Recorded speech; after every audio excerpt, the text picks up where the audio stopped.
origin, continuation, and destination as clearly foretold in the prophecies of Isaiah, Jeremiah, and Ezekiel by Samuel Roberts, the author attempts to make a case for the Gypsies, better known today as Romani, as to them being the scattered people mentioned in the Bible by several prophets. Hello, I am Daisy, your hostess. If you just found me at this video, welcome. We can start at any one of these videos from this book and not feel out of order. And if you wish to start with the first one, you'll find it in my book playlist. I'd like to send a warm welcome to my fellow subscribers. Thank you so much for being part of my community. Thank you for your comments, for sharing these videos, and all that good stuff. Even though this book was written in England in the mid-1800s, it does offer the reader pause for contemplation, as the issue of immigrants is still quite palpable today for many countries, especially Europe. Now, not to debunk the author's case, historians have traced the origins of the Romani to Punjab, a region in India. That does lead to the next question. Where did the people of India come from?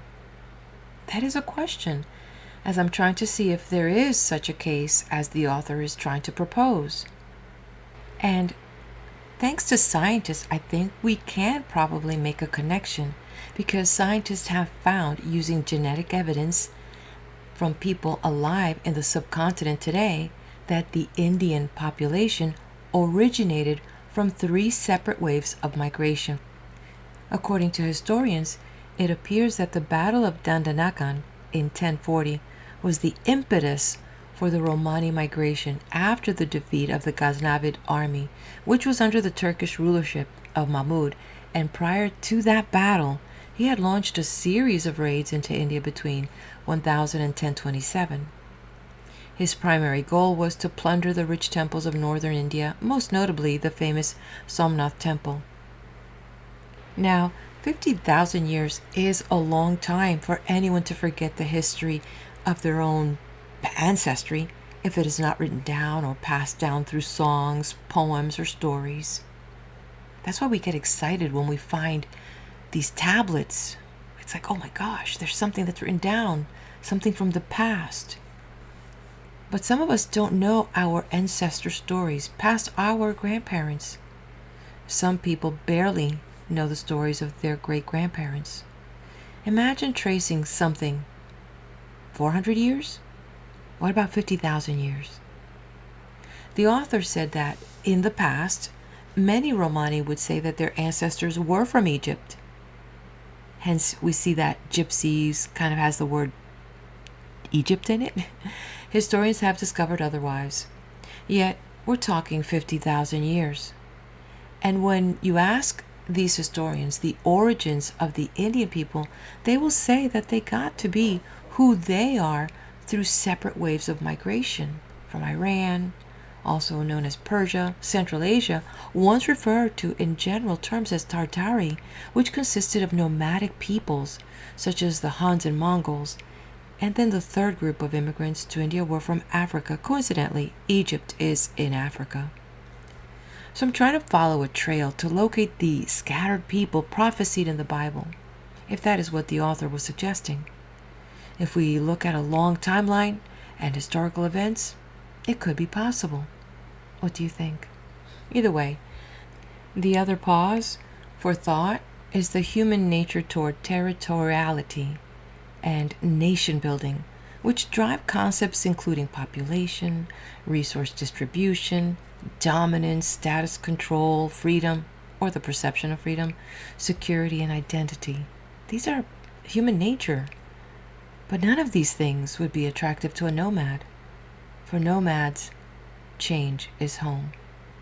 And so this introduction were just thoughts that I had after reading the previous chapter. I do look forward to reading your comments. What do you think so far? And with that, let's move on to the next chapter titled English Gypsies. A quote by Wordsworth. Yet are they here, the same unbroken knot of human beings in the self-same spot? Men, women, children, yea, the very frame of the whole spectacle the same. Only their fire seems bolder, yielding light, now deep in red, the coloring of night, that on their gypsy faces falls, their bed of straw and blanket walls. End quote. If we examine the character and conduct of the gypsies as they exist this day in England, they will be found to be much less objectionable than is generally imagined. The same observation, I believe, will apply in a great measure to those in all other countries. They appear to me to be a people more sinned against than sinning. Their better peculiarities have always been overlooked, while those more objectionable ones, through the results of the peculiar circumstances in which they are placed, have even been exaggerated, misrepresented, and multiplied by prejudice and inhumanity. We call them rogues and vagabonds. We treat them as if they were such, thereby doing our best to make and keep them so. The crimes of which they have generally been accused, and for which they have been punished, have, for the most part, been such as could not be considered as crimes by them. They have been vilified, hunted from place to place, driven to banishment, prison, and death for leading a life to which they were born, from which they had no inclination, no divine command to depart, but to which, on the contrary, they were perhaps decreed by the fiat of the Almighty. Yet, for this has every man's tongue and every man's hand been against them. What it might have been possible to have made of them, had they been treated with humanity and kindness, it is yet impossible to say, because the experiment has, unfortunately, never been tried in any country, although they have resided in all parts of Europe at least 400 or 500 years. I will not admit the attempt of the Empress Teresa in 1773 to be of that description, though the state was at the expense of carrying off wagon loads of children torn from the arms of their distracted parents to attempt to civilize and Christianize them. No wonder that the attempt should fail. Those things considered, it is not to be wondered at that the gypsies have not become Christians. What they have seen and experienced of the effects of Christianity, unfortunately for the credit of that religion, have not been such as to cause them to think well either of it or of its professors. That they have not been driven to hate and to shun them seems the most surprising. This, however, has not been the case. To some of the rites of Christianity, the gypsies in this country conform, and with its professors they would, I believe, gladly live in peace. Generally speaking, there seems a peculiar steadiness and sedateness in the manners and the conduct of the gypsies which keeps them alike from the cringing and presuming. They are a silent and reflecting people. Levity of conduct is rarely seen, even among the younger gypsies. Though often practitioners on musical instruments, they are rarely, if ever, heard singing or whistling in that way which bespeaks lightness of the heart. They are not in the general habit of dancing, and are rarely heard to laugh. It is a very extraordinary peculiarity in a people, circumstanced as they are, that they have no poetry whatever in their own language, nor do they seem to regard it in any other. They know nothing of painting or any of the arts of embellishment. They have no tales of any kind, which they repeat to their children, no legends, no exploits of their forefathers, no recitations to arouse the passions or stimulate to exertion, to amuse or to enliven. They are, of course, no readers, yet they do not pass their time idly smoking. They are not drunkards or even habitual drinkers. Occasionally, some of them are known to drink to excess, but not frequently. Their character in that respect is that of sobriety. They are peculiarly abstemious in eating, and indeed in all their habits. Their habitations, their clothing, their food are alike simple, coarse, and scanty in the extreme. For the latter, the very refuse and offal of what is consumed by others, even the dead carcasses of animals which they find by the wayside, frequently suffice to satisfy them. Let them but enjoy unmolested their dear loved liberty and independence among the wilds of nature, and they seem to set the effects of hunger, of cold, and nakedness at defiance. It is, perhaps, this abstemiousness and disregard of the comforts and even necessaries of life which, more than their evil practices, have served to cause them to be considered as universal depredators. Christians, accustomed to many comforts and enjoyments for which the poor gypsies never look, cannot imagine that they can subsist so contentedly without them. They therefore conclude that the gypsies have them and obtain them unfairly. I doubt that too many of their accusers feel conscious that they themselves, under similar circumstances, would be tempted to dishonest acts. Hence, it is concluded by them that the gypsies are what they themselves feel they should be in their situation. Let it be understood that there are rogues and vagabonds of the worst description personating gypsies, and often passing for them, and it is not improbable but the most of those who have been convicted of the greater crimes have been of that description of vagrants. I have had and heard of the testimony of many respectable gentlemen, farmers, and others near whose premises the gypsies have long been in the habit of encamping, born to their honesty, having never had reason to suppose that they robbed them of anything, while those who have treated them with kindness by letting them encamp unmolested on their waste grounds and giving them straw or any small matters have found them rather protectors than destroyers of their property. Footnote. The author has lately received the following note from a friend. Quote, Sir, I was in company a few days ago with a gentleman residing at Dugmonton near Chesterfield, who was relating a recent circumstance in that neighborhood, which recalled your interesting work on the gypsies to my recollection. Circumscribed as it is, it may not be wholly unworthy your regard. During the late floods, a farmer in the vicinity was aroused in the night by a gypsy from an encampment not far distant, informing him that the rising waters were carrying off the sheep from his pastures. The farmer hastened with all the help he could to place where the gypsy people were then using every exertion in his behalf. By their means, only 17 out of the 75 carried away were lost. You will excuse this mite, though small, it is not wholly chaff. I am, sir, very respectfully yours. End quote. The gypsies, I believe, rarely under any circumstances apply for parochial relief. Their independence of spirit and abstemious habits inclined and enable them to do without. This is an example worthy of being imitated by many of their traducers. Another favorable peculiarity of theirs is that they are rarely, if ever, seen as common beggars. On the late investigation throughout London and Westminster, one only instance occurred, and even that a doubtful one. The females, I believe, are rarely, if ever, found among those dreadful pests to society in large towns, common prostitutes. Their parental and filial affection is said to be exemplary. Their aged parents they tend to the last with a care and attention not often witnessed in polished society, and they are accused of being indulgent to their children even to an injurious excess, refusing to correct them for faults which clearly demand it. The gypsies are allowed to be susceptible of the most lively and lasting gratitude. Wherever particular kindness has been shown to them by any individual, their affectionate sense of the favor seems to have no bounds. Many instances of this are on record.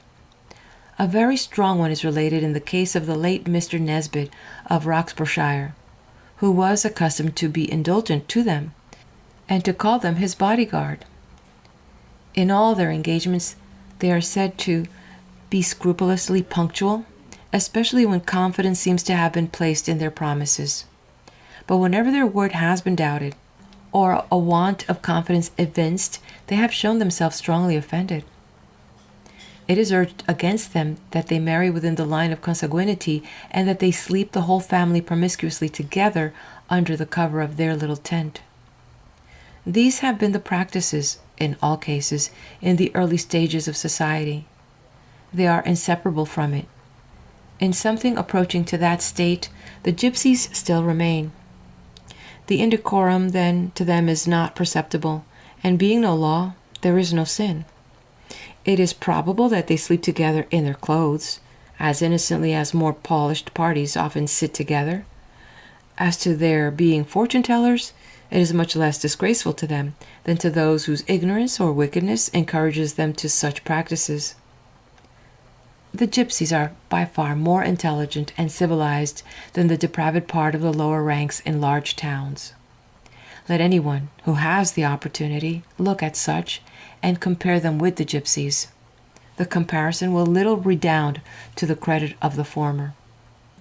See the mechanics at their work, sorely and dissatisfied with themselves, their condition, their employers, their relievers, their rulers, and with everything around them, dirty, offensive, unhealthy, and miserable, unwillingly, and with murmuring, performing that labor which God has appointed as the needful task of all men on earth. Hear them, in almost every sentence that they utter, cursing and blaspheming, calling upon God to bear witness to the grossest falsehoods, while, in language the most profane and indecent, they ridicule everything that is sacred and chaste. Follow them to the alehouse, and hear all this repeated amidst the roar of drunkenness. Follow them from thence, if you have sufficient courage and resolution, home to their wives and children. But if you have, I must leave you to go without me. I have seen them there too often. My heart sickens at the recollection, and I cannot, without a stronger motive than curiosity, again pass their threshold. To turn from the view of such a scene as this which has been described, to the contemplation of the family in the simple tent of the wandering gypsy, is like exchanging the close and offensive lazar house for the fresh and smiling fields and the glorious firmament of heaven. Who would not, after this, look on the comparatively innocent sons and daughters of rude wild nature with feelings of satisfaction and almost with envy? The tempest may rage above the gypsy's humble dwelling. The sleet may drive over or through the hedge that screens them, or the snow may be drifted up against them. The rain may fall in torrents upon their tents, or the loud thunder may crash over their heads. Yet within there may be comfort and peace.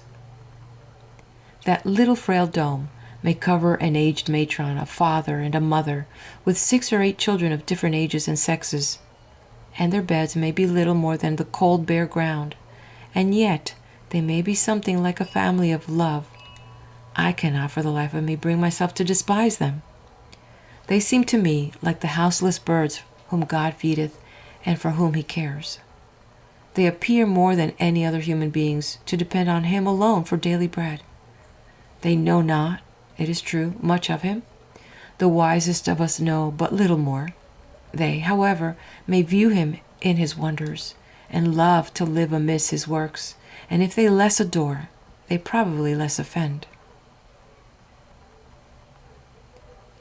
Quote, "What a happy life we lead, free to wander where we please, like the wild coats in the mead, like the squirrels in the trees. God provides us all we want. We on none but him depend. Small imports, what man can grant? God himself the gypsy's friend." End quote. Since my attention has been called to the subject of the gypsies, I have, of course, been desirous of embracing more opportunity of meeting with them. I was lately informed of there being some within a mile or 2 of my residence. I took the first opportunity of visiting them. I found that there was only one tent, and that the inmates consisted but of a man about 26 years of age, his wife, a little younger, to whom he had been married about 6 months, and his sister, not more than 20. Their names were Boswell, having a few years before left their paternal tribe, and started as the germ of a new one. The tent was pitched in a retired green lane, a little way from a considerable village. When it was all covered in, it had the appearance of a long tilt for a huckster's cart.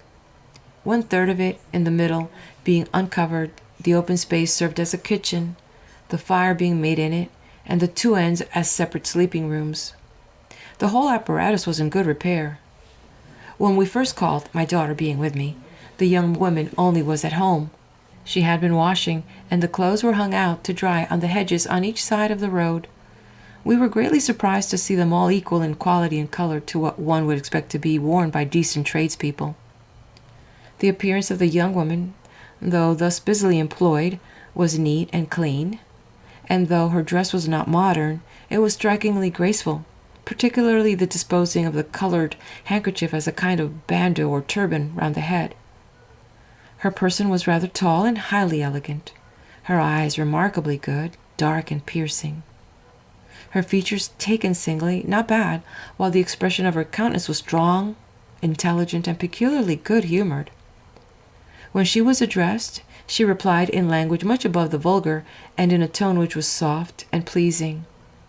Her manners were unembarrassed, easy and cheerful, though perfectly modest and unassuming. There was an appearance of respectability, comfort, order, and cleanliness throughout the whole of the little dwelling. I presented her with a small work which I had some time before published, containing the blind man and his son, a word for the Gypsies, etc., and promised to call again when I thought her brother and sister would be at home. In a day or two afterwards, I called with a party of young ladies. We found the Gypsies all at home. The man was a fine figure, with an open, sensible, pleasing countenance. His wife interesting both in person and face.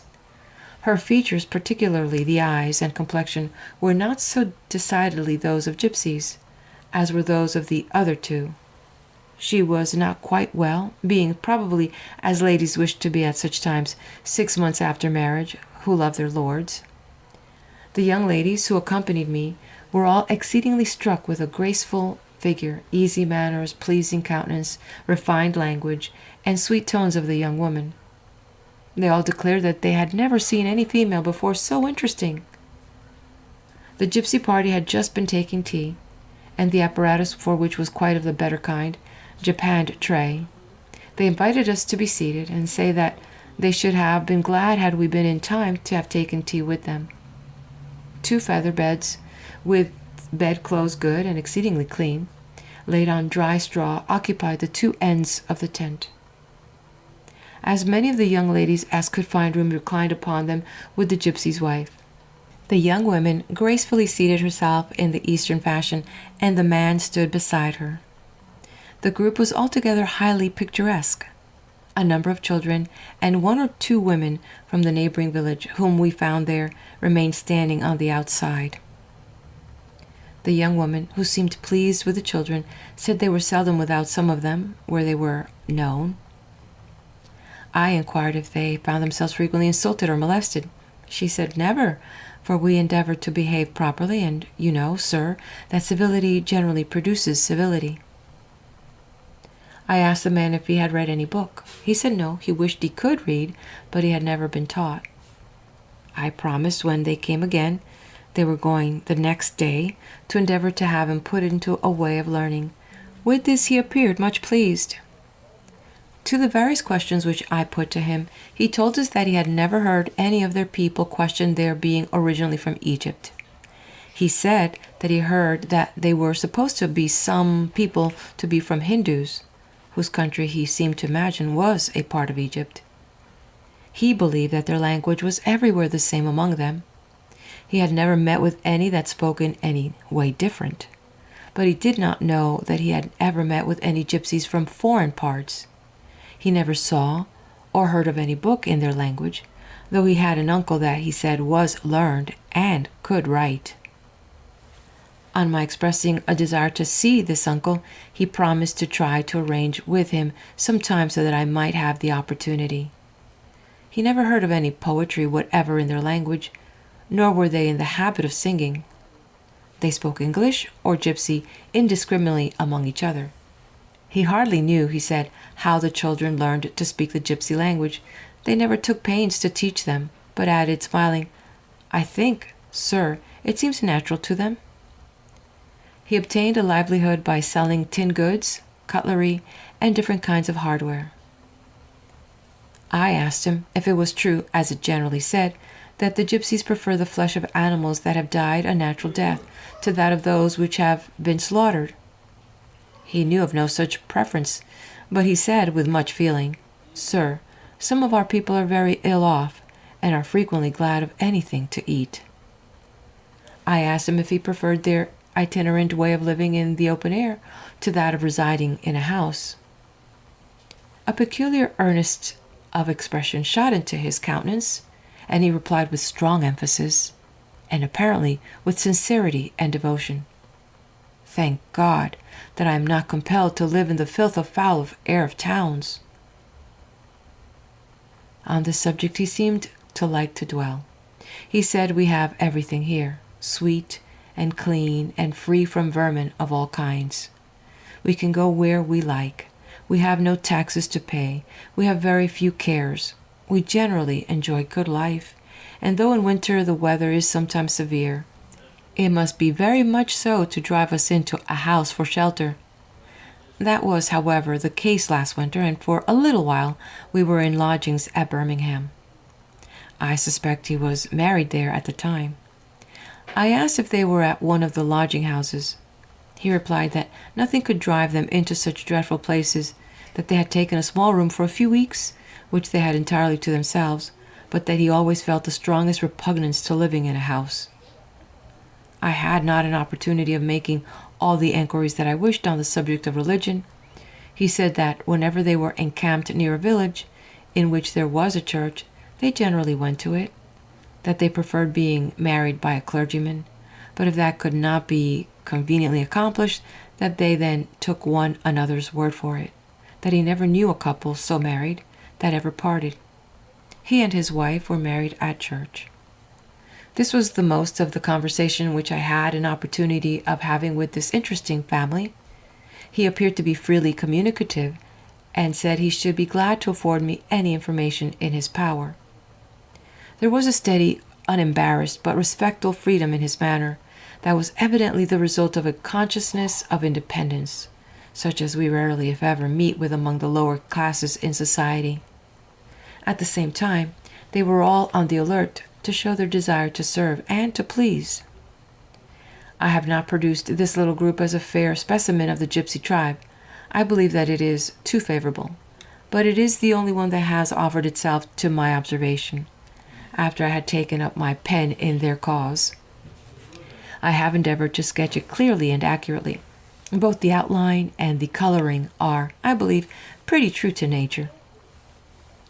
Ever since this extraordinary people have engaged so much of my attention and consideration, I have wished for some opportunity of becoming better acquainted with their habits, their manners, and their language. Since then, I have been in some degree favored with that opportunity. In taking my accustomed ride into the country, I met with a tribe, or rather family, of gypsies, consisting, as I then supposed, of the father, mother, and 5 children. It, however, proved that the older of the children, a girl apparently about 13, was an orphan and sister to the man, though probably nearly 20 years younger than he. I saw them several times, and at length asked the man if he would have any objections to leaving his sister with my family at any rate till he called again, which I understood would be in about 8 days. Both he and the girl appeared very much pleased to embrace the offer. On asking if his sister understood the gypsy language, he said, "Oh, yes, all the children can speak it." On asking him how they learned it, he replied, "Oh, sir, it's natural to them. We never teach them, but they always can talk it." This idea seems to prevail among them all, that they speak the gypsy language by something like instinct. The man said his name was James Venice, his sister's Clara Venice. I have since heard that it was Herne and not Venice. She was a slight, well-formed girl, with a decidedly but not strongly marked gypsy countenance. Not handsome, but strikingly intelligent. She spent the 8 days with us, and obtained much of the admiration and almost affection of every inmate of the family. Without anything approaching to forwardness or boldness, she was free from any embarrassing timidity. Though everything about her was of course novel and striking, a proper sense of which she expressed, yet she never appeared to act as if in an element to which she had never been accustomed. nor, when dressed in better clothes, did they appear either to embarrass her or to attract much of her attention. With the servants, she was soon a favorite, obliging and attentive to all. She requested that they would keep her always employed, and she went about all the house business to which she was set, in a way that appeared as if she had been long accustomed to it. She could sew very tolerably. She soon learned to milk, with which she was much pleased. Her brother being a tinker, brazier, tinner, umbrella mender, etc., she had acquired a knowledge and expertness which few servants possess. She was cheerful and merry with the servants, expressing her happiness in her new situation, and frequently contrasting it with her old one. On their asking her if she should be glad to see her brother when he came for her, she almost screamed out, "Oh no, I hope he won't come. If he does, I shall be ready to creep into a bottle." On seeing a mouse, she said that they used often to have dormice which they called the 7 sleepers. We kept 2 young hedgehogs in a box in the kitchen to clear us of backlocks. They only come out in the evening. On the first seeing one of them, she appeared quite delighted, as if she had met with an old acquaintance. She snatched it up in her hand, exclaiming, "Oh, you old gentleman, but I'll make you both whistle and sing." On being asked how she would do that, she said by squeezing his toes. The mother of one of the servants was stopping with us, whom Clara became much attached. "Well, Clara," she said, "when you come into the neighborhood where I live, you'll be sure and call to see me." "Oh yes, I'm sure I will, for you know, Mrs. T, that though mountains and valleys cannot come together, distant friends can." With 2 of my daughters, she soon became a favorite, always humble and respectful, but when told to sit down, either to converse, to be instructed, or to teach them the Gypsy language, she never appeared neither awkward or timid. She expressed herself in very proper language, with a little of a foreign tone and manner, pronouncing the T, D. She made use of no provincialisms. The circuit which she had been accustomed to take was very extensive, from the northern parts of Yorkshire to Sussex. She soon learned her letters, and made them very well on a slate, but did not appear ready at combining them into words. Her comprehension on any subject proposed appeared to be very quick and clear, and her feelings acute. On the subject of religion she knew but little. In a short conversation which I had with her respecting God, she was much affected. She knew that there was a God, but had not, till she came to us, been used to pray, but said that she did now, every night and morning, and always would. She said with tears that she was sure that she loved God and felt that he loved her. She went with the servants to church. She had frequently been in one, but never where there was an organ. With that she was much pleased. The child behaved so well, and appeared to be so happy and thankful, that I concluded to keep her at least for some time longer. On telling her so, and asking if she thought her brother would let her stay, she said that she was sure that they both would be very glad and very much obliged to me.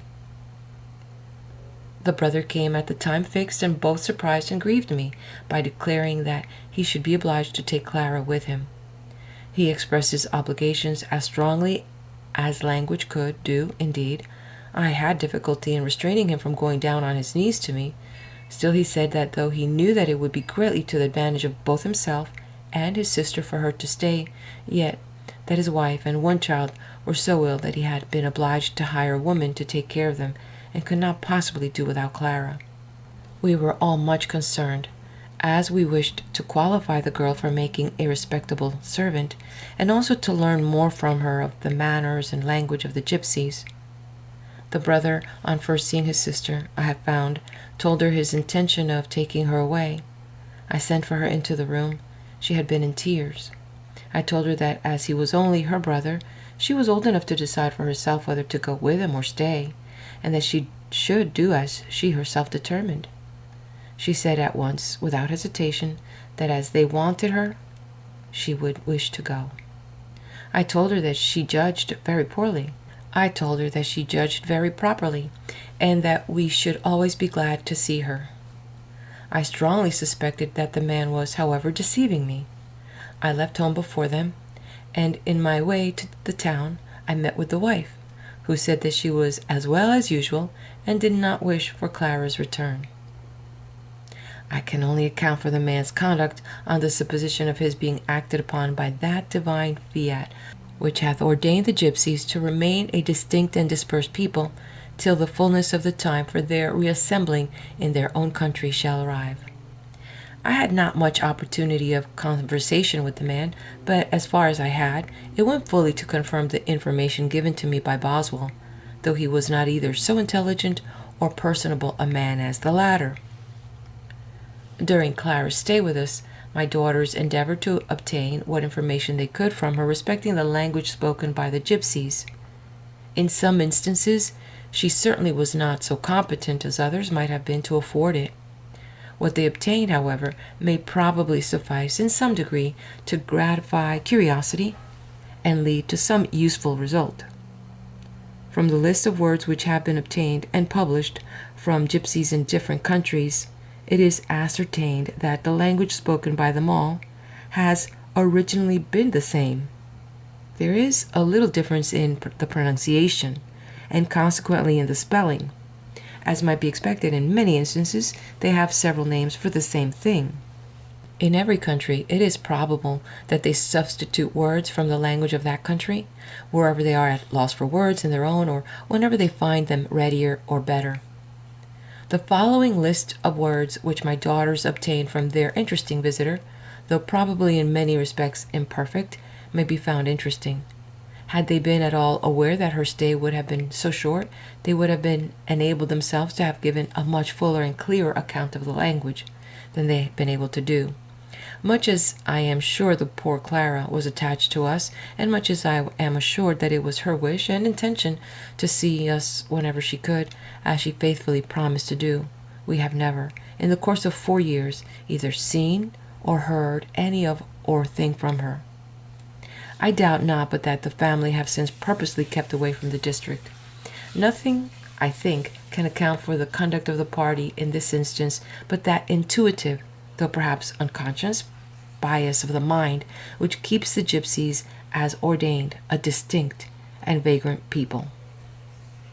The following is the list already referred to: Devil, God; Congling, church; Caja, house; Tanya, tent; Granza, which is Italian and French for grange; barn; Poruco, shop; Starapan, prison; Kichimo, alehouse; Wogolos, fair; Gav, town; Ura, door; Stiga, gate; Drum, road; Shallow, well; Shamit, chain; Woodress, bed; Roy, spoon; Churi, knife; Postramangara, fork; Curio, earthen vessel; Chivia,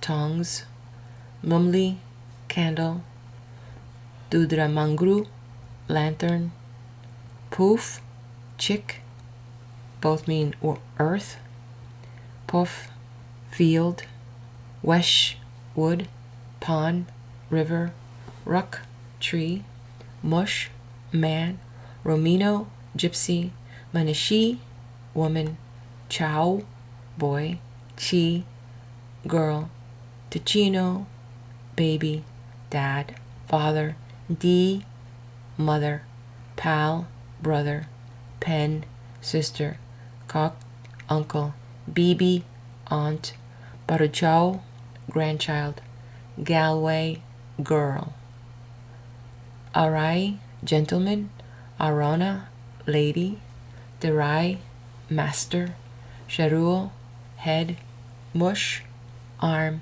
Wast, hand; Harrow, leg; Piro, foot; Wangisha, finger; Yok, eye; Nok, nose; Chunga, lips; Chiv, tongue; Daria, teeth; Si, heart; Cam, ear; Mui, mouth; Bala, hair; Chuka, coat; shubus, gown, stadi, bonnet, mushistadi, hat, plashta, cloak, hufo, cap, banigasha, handkerchief, shoduka, apron, trupa, stays, chaka, shoes, kraton, button, kanigaru, earring, merikla, necklace, kopa, blanket, katsi, scissors,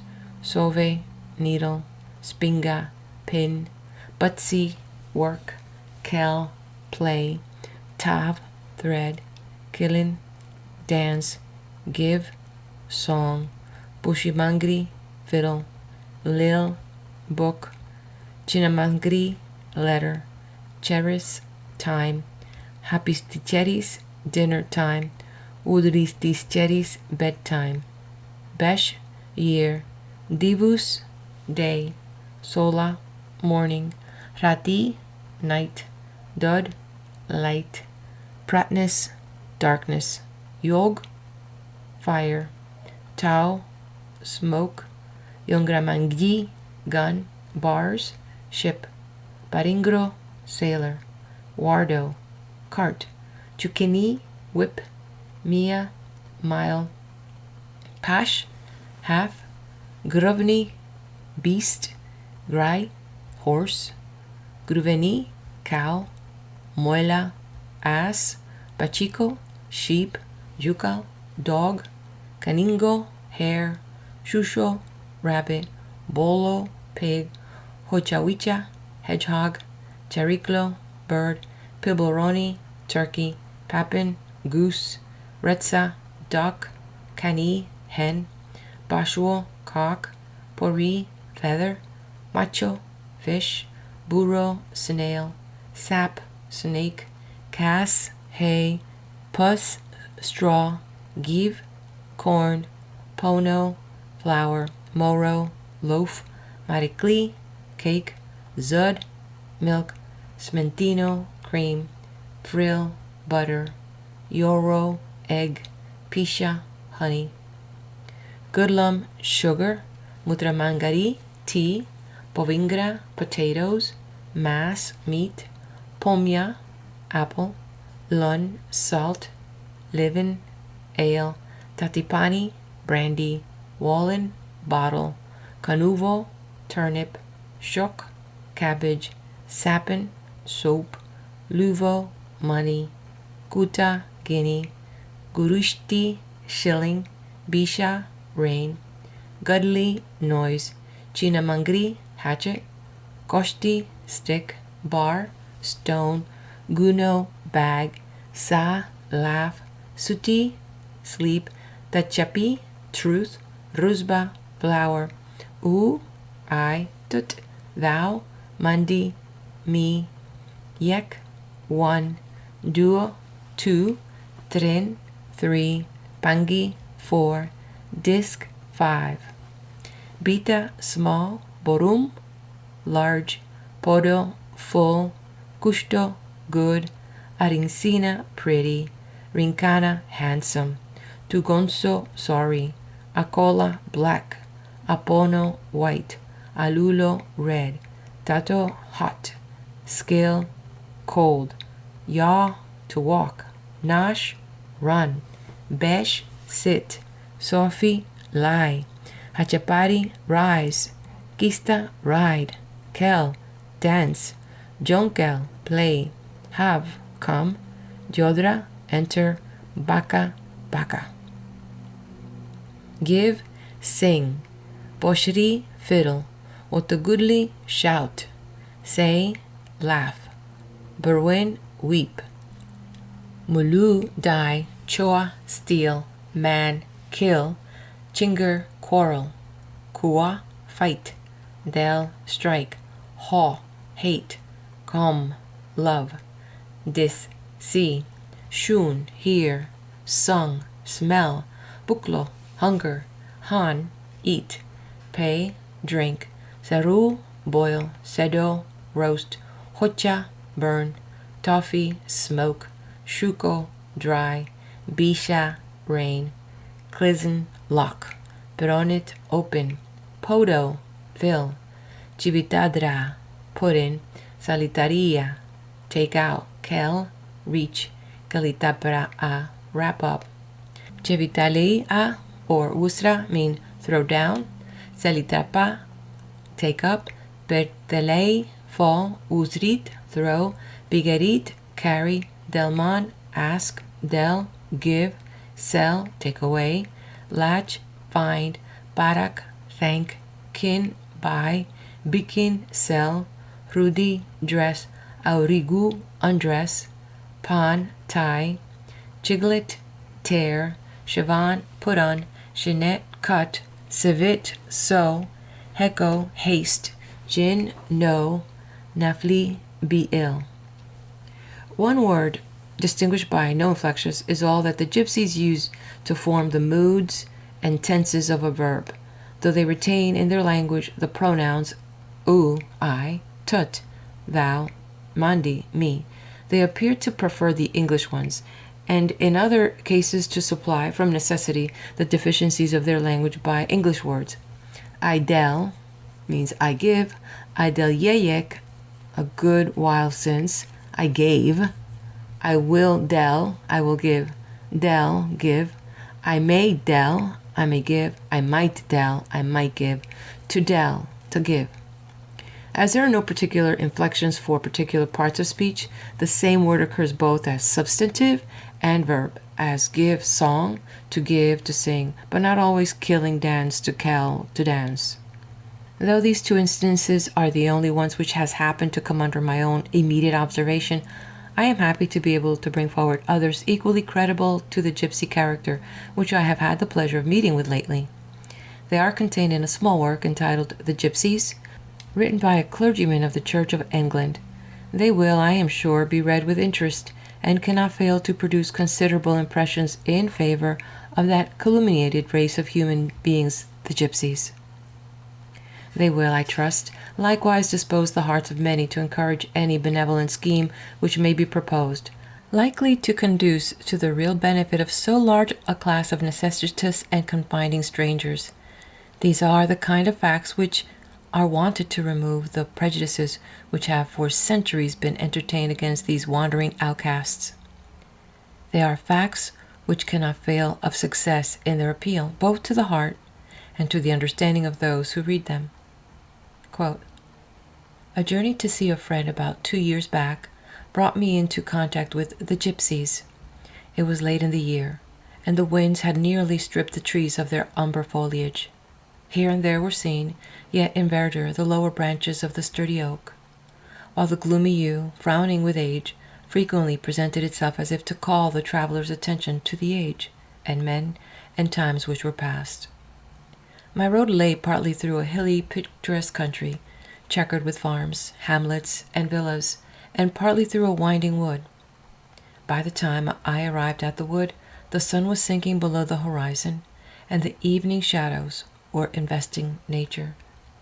Meditation, however, on the varied surrounding scenery occupied my mind, and beguiled the way. While thus engaged, my musings were all on a sudden interrupted.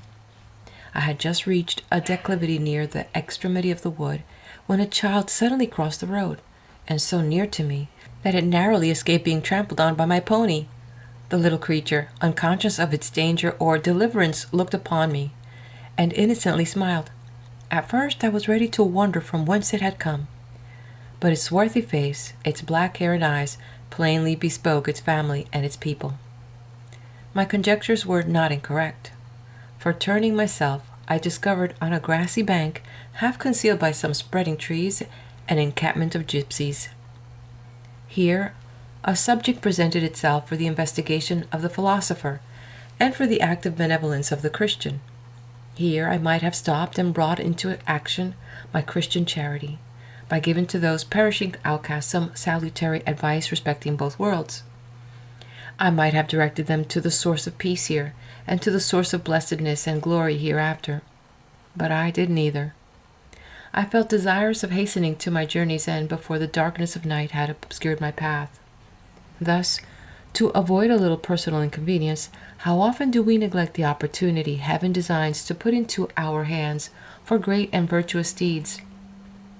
But this little adventure was of consequence, inasmuch as it led to an acquaintance with this people and to a desire for their welfare.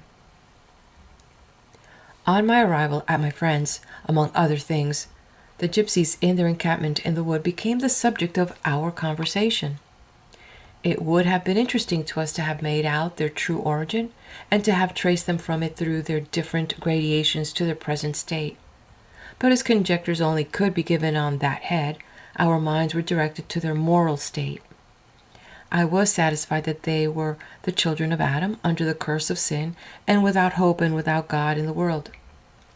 The most melancholy part of the picture, however, was the ignorance in which the apathy of Christians had so long suffered them to lie, and the barrier which their wandering habits presented to prevent regular and constant instruction. The morning of the next day presented me with the opportunity which I had the evening before lost and regretted. The gypsies whom I had seen encamped in the wood were passing by the door of my friend's house, and in that direction which I myself had that morning to go on a visit to another friend. Providence in this case seemed to be propitious to my wishes and to invite me to my purpose. In a short time I mounted my pony and overtook them. They were scattered in their march like a flock of sheep, the main body with the baggage at some distance in front, some females and children in detached groups behind. I thought, here is an opportunity of instructing these wanderers. I can catechize them and converse with them as I ride along. I immediately joined the rear guard. It was composed of a female, apparently about 18 years of age, dressed in a tidy and neat manner, with a sweet baby on her back. Her features were particularly dark and handsome, with fine, expressive black eyes. I introduced myself by some observations on the manners of a gypsy life, and then turned the conversation on religion. I soon found, to my surprise, that the gypsy female possessed a very correct knowledge of the subject. Her answers were particularly satisfactory and pleasing. They discovered a mind and language far above her station. Indeed, her whole deportment and appearance indicated something superior. "How," I said, "did you obtain this knowledge of religion?" "Sir," she answered, "in the depth of winter the men folks only travel. The women and children belonging to the family and party always lie in the town. In those seasons I have gone in with some of our relations who live there, who are religious people, to the worship of God. In that way I have learned these things." This I could readily believe. It at once explained the matter and was a practical comment on the text which says, "The entrance of thy words giveth light, it giveth understanding unto the simple." After giving her some suitable advice, and with it my benediction, I left her, but not without hopeful expectations that seeds of grace were sown in her heart. May the beams of heaven foster them, thou wanderer, and amid all the inclemencies to which thou art exposed, cause thee to flourish as a tree of righteousness. I will not fail to pray for thee, thou lovely wandering gypsy female, thou young pilgrim, that the God who was instructed thee, and whom thou worshippest, may ever be thy protector, friend, and guide. Mayst thou, although dark, be comely in his sight, and be found among his chosen ones in the day when he maketh up his jewels. The next that I overtook were the grandmother and several of her grandchildren. She was pleased at my noticing her, and answered my inquiries with modesty and propriety. She corroborated what her daughter had said, and in her answers discovered not only an acquaintance with the general truths of the gospel, but also a feeling sense of their importance. I love to go to church, and do, sir, now when I can, but do not always meet with the right doctrines. My prayers I offer up night and morning under the hedge. I hope God Almighty hears my prayers. I assured her that he did, and that sincere prayer was acceptable to him anywhere, equally under the hedge as in the parlor or in the church. I left her with my instructions, and rode forward to overtake the main body. Here were men and boys, children and asses, horses and carts, pack and package. My salutation was received with civility. Trade was bad, they informed me, for they were sellers of earthen pans and pots.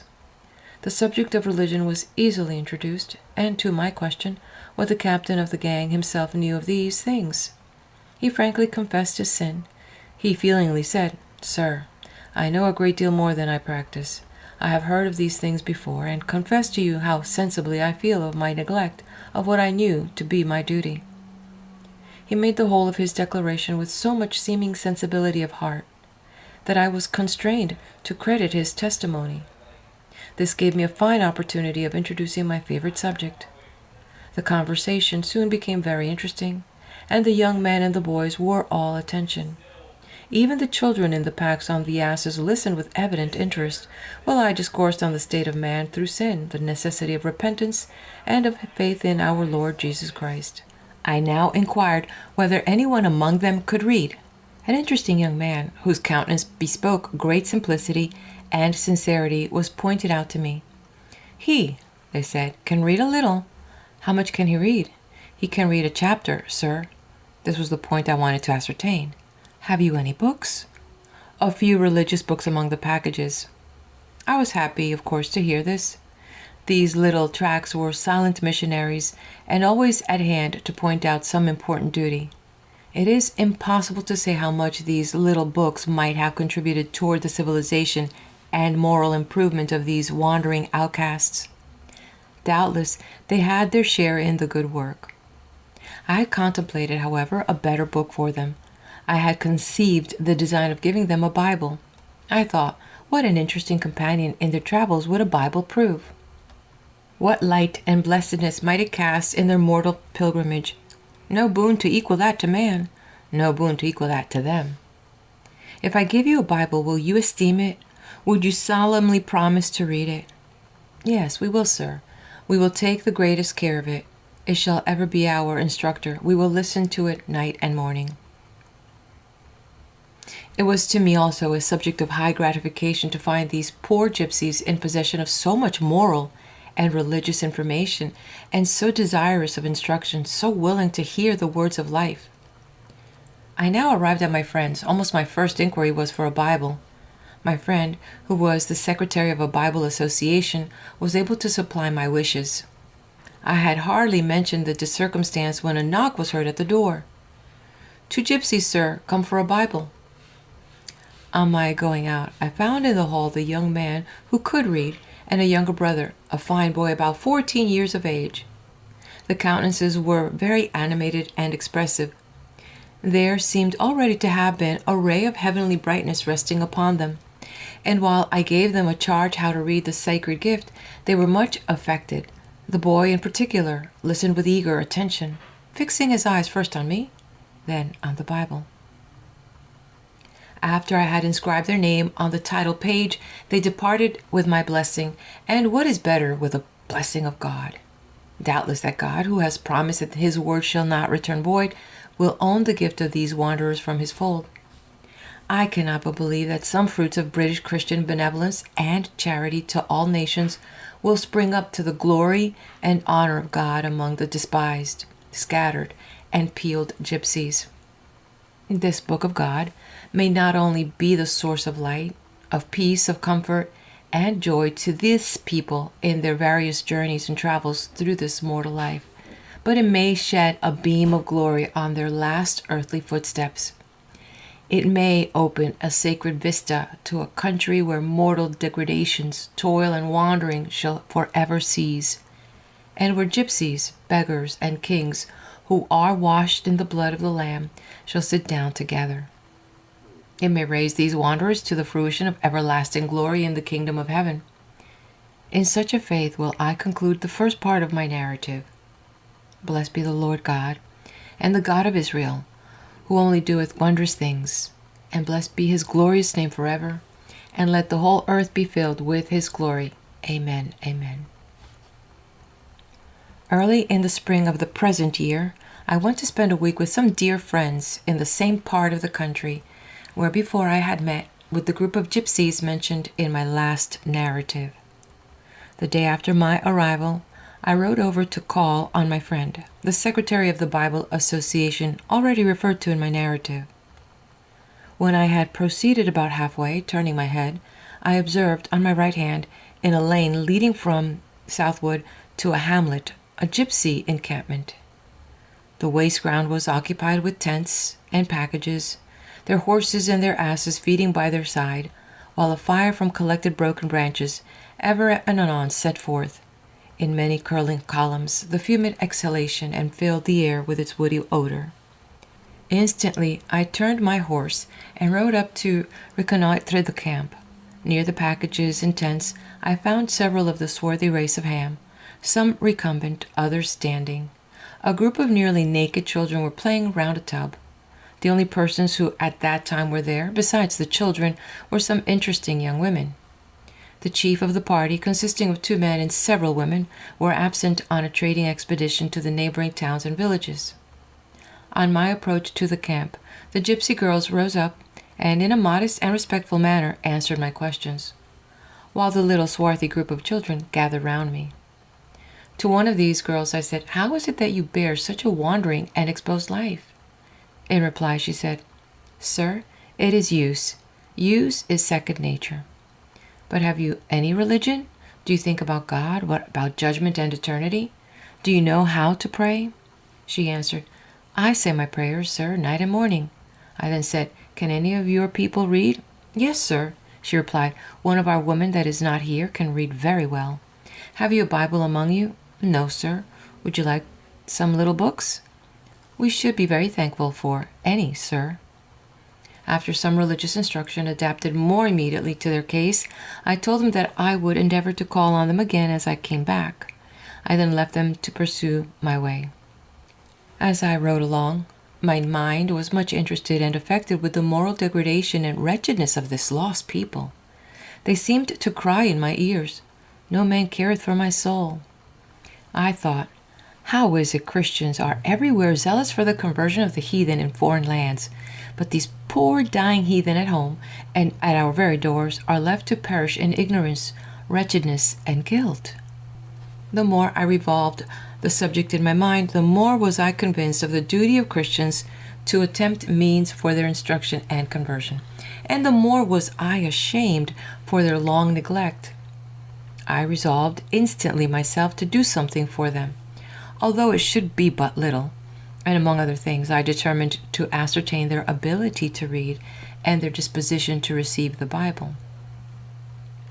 On my arrival at my friend's, I made him acquainted with my second gypsy adventure and with my intention of giving them some suitable tracts, and with them a Bible. To this he cordially assented, and again furnished me with a Bible and some tracts for my mission. My plan, I told him, was not to give the Bible on my return, but to request the whole of the tribe to be collected together in the evening about 7 o'clock, then to ride over, and after explaining to them the value and the use of the sacred boon, to deposit it with them, with solemn prayer. On my return, the different branches of this gypsy family had assembled together. They had got back from their trading expedition and were waiting in expectation of my coming. On my riding up to the encampment, I was met by 2 men who came up to greet me. One of them had a very open and interesting countenance. The features of the others were dark and suspicious. They were both evidently of gypsy origin. I asked them kindly of their name, of their welfare, and of their trade. They informed me that their name was Bosville, that they were what was called Bosville's gang. They said they carried on 3 trades. They were knife grinders, chair bottomers, and china menders. That they had not been very successful that day, but that they often were, and when they had a good day, it made up for a bad one. This I thought is pleasing. It shows, at any rate, a disposition among these wanderers to industry and contentment, and reads to many an useful lesson. The women and children were now collected around me. I inquired who among them could read. Captain Bosville, for so I called him, answered me, "My wife, sir, can read anything in English." I was glad at the circumstance, and now asked them whether they had any books. Bosville, on this, went to a package and brought me forth his stock, a fragment of an Old Testament, and an old spelling book. "And what do you do with the spelling book?" said I. "My wife," replied Bosville, "with that, when she has time, teaches the children their letters." The fact of a part of the Scriptures being found with a gypsy tribe and of a gypsy woman being able to read and teaching the children to read was to me a most singular thing. It impressed me with a better idea of gypsies than before I had entertained, and could not fail of calling forth my approbation.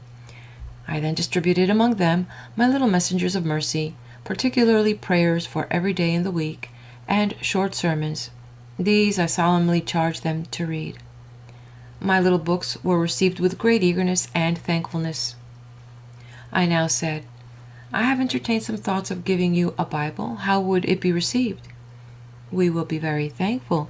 We will be very thankful for it, sir, was the reply. Indeed, their countenances bespoke the interest which the proposal had excited in their minds. A book which few of them had ever seen, and fewer understood. I now pointed to the Bible in my pocket, and told them that since it was much a holy and blessed book, it must not be given in an indifferent and common way, and I asked if I were to ride over in the evening to give it to them, and to explain to them its use. Would they be altogether to hear me? Oh, yes, yes, replied from various quarters. I then appointed 7 o'clock for the purpose, and after that, some other conversation, rode to town. It may be supposed that the state of these gypsies had excited in my mind as much interest as my book and visit had excited in their minds, particularly when I found in them such modesty of deportment and eagerness of soul after instruction. Certainly they appeared a people whose hearts the Lord had prepared for the reception of His word. At the hour appointed, I put on my coat, put the Bible in my pocket, mounted my pony, and rode to the camp. The evening was particularly fine. The sun, hidden behind some thick fleecy clouds, had drawn around a mild and pleasing tint, the birds everywhere singing their evening song, the plowman whistling over the lea, and nature, after the labors of the day, preparing for her wonted rest. It was fit time for meditation, for prayer, and for praise. Such an evening, perhaps, as that which led the patriarch of old to meditation, when he lifted up his eyes and saw the returning servants of his father, bringing on their camels the fair Rebekah and her nurse. As I drew near to their camp, I began to resolve in my mind the best way of making them acquainted with the most essential doctrines contained in the book I was about to give them, and of their importance. I thought the opportunities of instruction of these poor gypsies are so few and partial, and their minds so enveloped in sin and unbelief. Something must now be done for them. At least some attempt must be made to discover to them their darkness and direct them to the true light, and that in a manner most calculated to strike their minds. On my arrival, I found that I had been long expected. The men, however, were not there. They were gone to water a horse which had just come from work, and which they had lent all the day to a farmer. An express was now sent off for them. A tawny girl ran with great speed barefooted, and brought them to the camp. I now dismounted my horse, and gave it with my stick to the care of one of the men. The family was formed into a sort of circle round some pale embers of a dying fire. Some of them were sitting cross-legged on the grass, others standing. I placed myself so as to have the women and children before me. The woman who could read I seated opposite on the tub, which in the morning had been occupied by the children. The men, the tents, my pony, and the package to the right. The horses and asses belonging to the tribe were quietly grazing at a short distance in the lane. All was solemn stillness. All was attention and expectation. Now I took from my pocket the Bible, and instantly the eyes of the whole company were fixed upon it. This book, I said, which I bring you is the book of God. It is sent from heaven to make poor, miserable, and dying men happy. I spoke at first on God, on creation, how God created man upright, how he was once happy in paradise, the way in which he sinned and broke the law of his Maker, and became guilty, polluted, and exposed to death and hell. How to save men from his dreadful state, God devised a plan of mercy. He sent his word, the scriptures of truth, which show unto us the way of salvation through his Son. This was something of the outline of my lecture, but I added the responsibility of men to read the book, to seek to understand it. I solemnly charge them by the sacred book itself, by the account which they at the day of judgment must give to God for it, to make the most sacred and constant use of it by reading it together daily in their camp. In the course of my discourse I stopped. I said, "Now do you understand what I say?" Captain Bosville's wife replied, "We understand you, sir, but we have not the same words which you have." In conclusion, I spoke of the coming judgment, when they and all men must stand and be judged at the righteous bar of God. The Bible was then delivered to the care of the captain of the gang and of his wife, the woman who could read. "Now," I said, "let us all kneel down on the grass and let us pray for God's blessing with this holy book." Instantly a female brought from her tent a carpet and spread it before me on the grass to kneel upon. We then all kneeled down, and I prayed that the eyes of these miserable outcasts of society might be enlightened to discover the exceeding sinfulness of sin and the blessedness of a Savior, that the sacred book given them, through the influence of the Holy Ghost, might lead them into the way of righteousness and finally bring them to everlasting life. It was a solemn time, not a breath to be heard, save the rustling of the trees, which were agitated by the evening breeze and the sweet melody of the songsters of the grove, who were offering to heaven their expression of praise for the mercies of the day. Their song at this time seemed to sound more melodious, as if they had listened and approved the holy duties in which we had been engaged. But whether or not, heaven approved, and the recording angel made mention of it before the throne of God.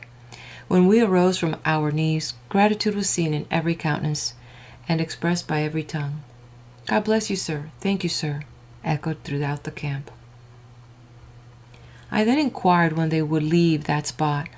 I was answered on Friday. I said that as I should be at liberty the next evening, I would again ride over if they would get together at the same hour. Their proposal was received with great joy. I now shook hands with my swarthy congregation, men, women, girls, and children, all pressed round me to thank me and to bid me goodbye.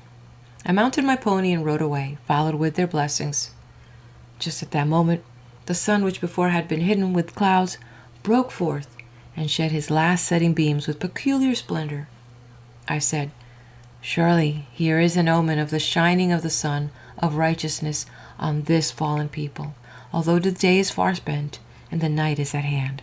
Yet, in that interval, may the bright and healing beams of his immortal glory break on their hearts, even so. Amen. Come, Lord Jesus." I thought here again I had proof of the disposition of poor gypsies to receive moral and religious instruction. Never did I speak to a more attentive congregation. Never did a congregation appear more interested. May God bless the feeble effort and raise up from this peeled nation a seed to serve him, a people to glorify his name forever in the kingdom of heaven.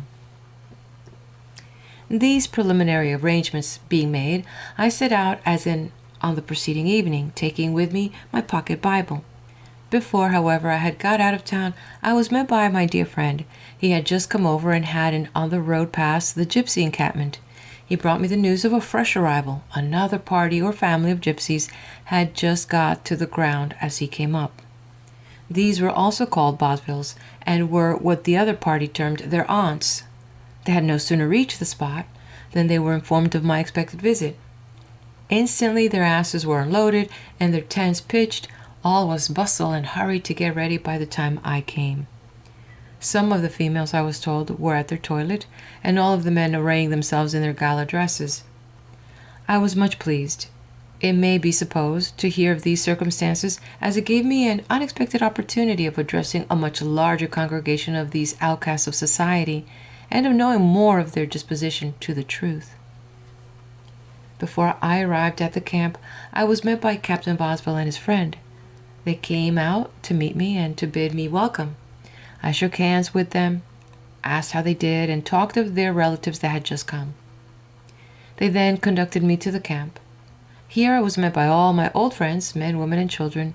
They all gathered with welcome greetings around me. I was much struck with the pastoral simplicity, the ability, and etiquette of my reception. Never was a king received with a more hearty welcome, or with greater attention and respect. It certainly evidenced something of the paternal manners, something of the customs which they had derived from the ancient usages of their forefathers. I now dismounted my pony and gave it, as before, to the care of one of the Bosvilles. I was then introduced to the strangers who had just arrived. On looking about me, I could easily discern that my coming was anticipated. The utmost order, cleanliness, and quiet prevailed throughout the camp. Everything appeared in its proper place, and everyone appeared in their best attire. One of the young females had braided her long black hair and very tastefully twisted it over her forehead. The aunts, however, were the most conspicuous. They were fine-looking young females with true gypsy features and dressed in the highest order of the gypsy fashion. One of them wore a loose dress of large printed cotton with rolling collar, with deep flounce and aprons to match. The men, too, I observed, were in the best trim, shaved and clean and neat. I hardly could have supposed a tribe of gypsies capable of exhibiting such a picture of order, neatness, and respectability. I could not but feel great pleasure in the contemplation of this mark of civilization and of respect for the gospel. I thought if my accidental visit was created this manifest interest and attention, what would not the constant and persevering preaching of the gospel do by a regular ministry? From this interesting group might many arise and shine among the church of the redeemed on earth, and among the church of the firstborn as the stars forever and ever in heaven. My arrangement of my congregation was much the same as on the preceding evening. The blue heavens formed the roof of our sanctuary. The green grass was our floor. The wide spreading oaks waved gently in the air, and the evening sun was reclining in the western sky. The lark was caroling his evening lay, and the thrush and the blackbird responding their songs in the wood. The God of nature, the God of glory, and the God of grace was present. He could deign to meet the patriarchs of old when worshipping amidst groves and woods and fields, and he in his mercy deigned to meet with us. The promise of Messiah made for us was claimed. The only alteration which I made was in the seating before me on the tub occupied the last evening by the captain's wife, the aged grandmother of the aunts, a feeble old woman bearing on her shoulders nearly a century of years. My congregation together could not have consisted of much less than 30 persons. In commencing my discourse with them, I took out my little Bible from my pocket and referred to the Bible I had given them the last evening. I said as before, I brought you the best of books, so now I come to tell you of the best of persons, the chief character spoken of in that book. My subject led me to speak of Christ in his birth, in his ministry, in his death, and in his passion, in his grace and in his glory, in his second coming, in the clouds of heaven to judge the world in righteousness. I spoke also of death and of immortality of the soul. I had not proceeded far in my lecture before my congregation was augmented. Several farmers and passengers, some on horseback, others on foot, attracted by my voice and the novelty of our pastoral devotion, came near us and listened to my discourse. At first, the singularity of the thing provoked a smile, but soon the word gained access to their hearts, and the greatest seriousness was maintained. It may be strictly said that those who came to laugh remained to pray. Before I concluded my address, I said, "It may seem to some of you singular that a stranger should interest himself on your behalf in the way I have done, and it might be expected that I should give some reasons for doing so.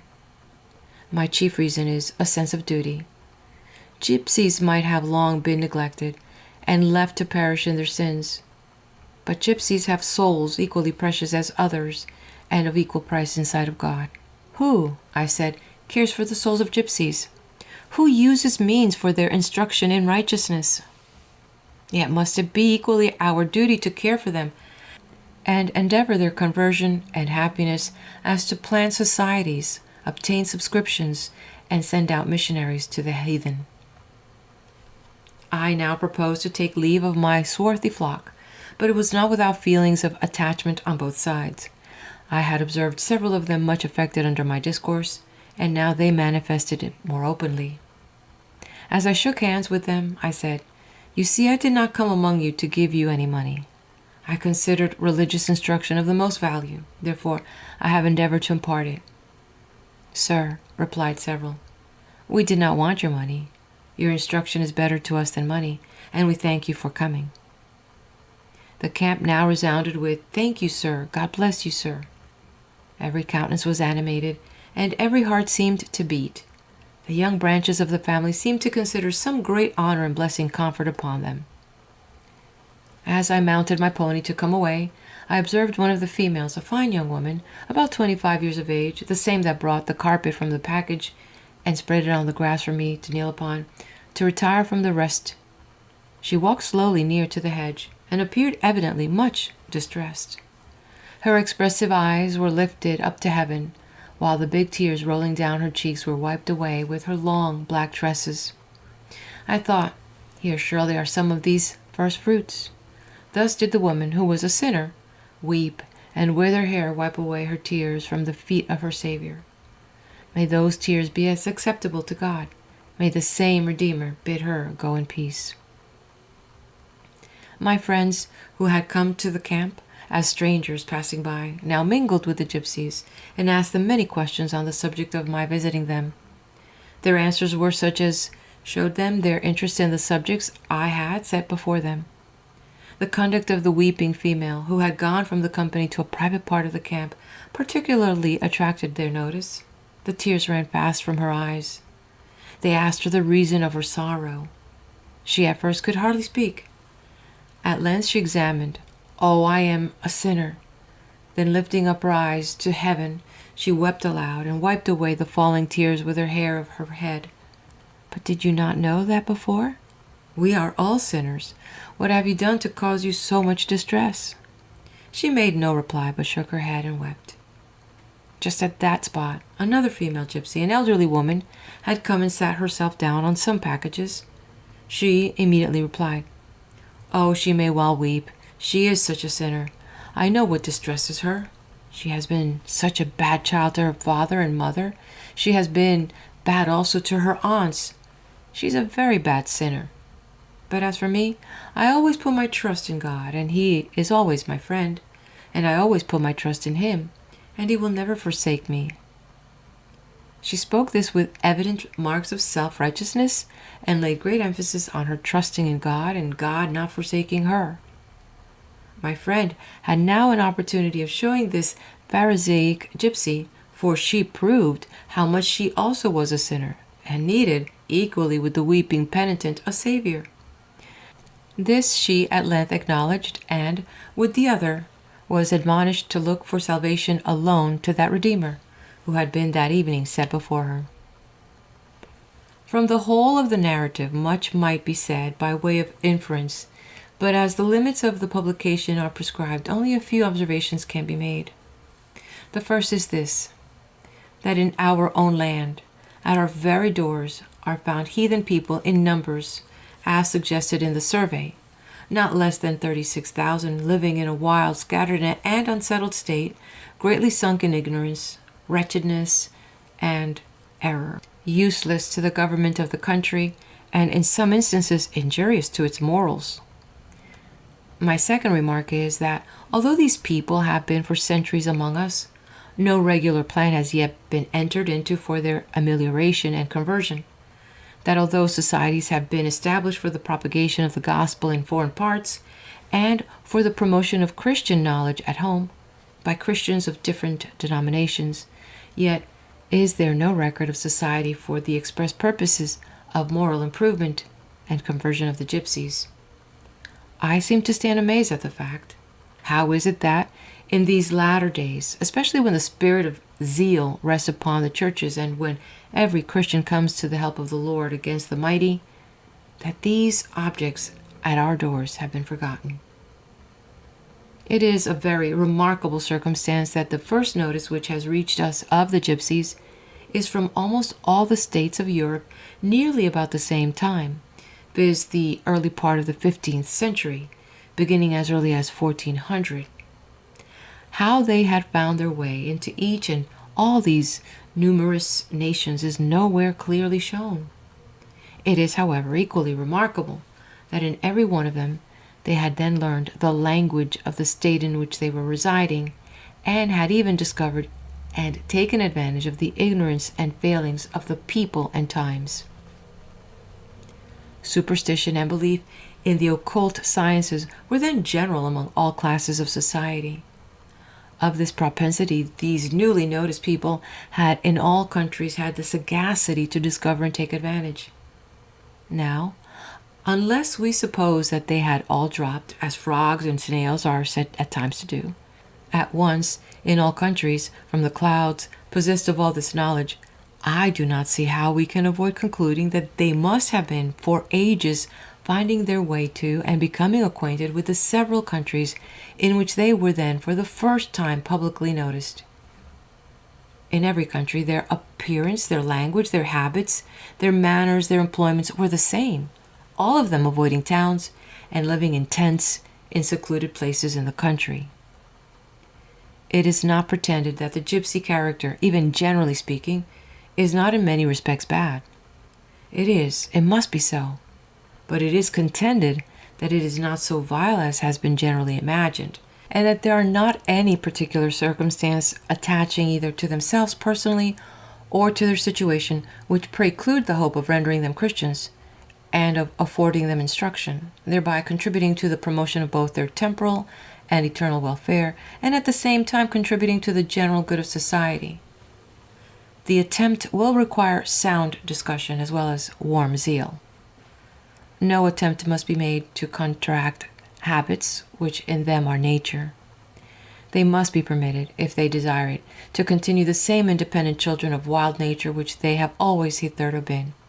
If better knowledge and juster notions on religious subjects work a change in that respect, we may conclude that the change will be for the best.